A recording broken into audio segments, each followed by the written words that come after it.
All around me is what used to be one of the architectural wonders of the world, London. A city built like the center of another great trading empire, Venice, on the water. And when Canaletto painted it in the 18th century, no less beautiful. The London that slowly evolved after the Great Fire took about 300 years to build. It took about 15 years to destroy.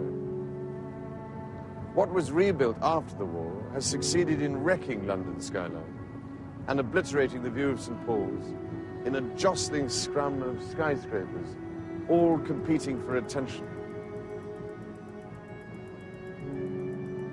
Can you imagine the French doing this sort of thing in Paris, on the banks of the Seine, round Notre Dame, or the Venetians building tower blocks next to San Marco?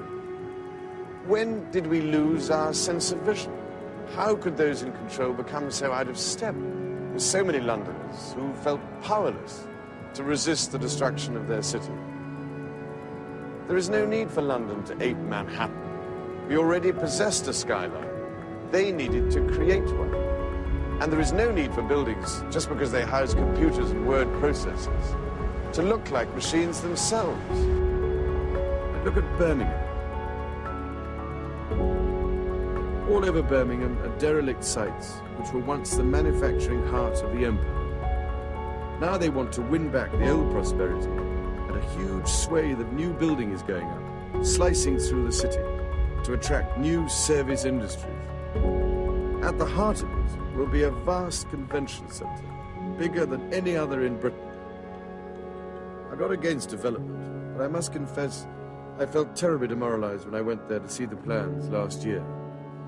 Choosing my words to be as inoffensive as possible, I said I thought it was an unmitigated disaster. The development turns its back on Birmingham's Victorian past. It succeeds in making the buildings round the underappreciated canal look like pathetic refugees.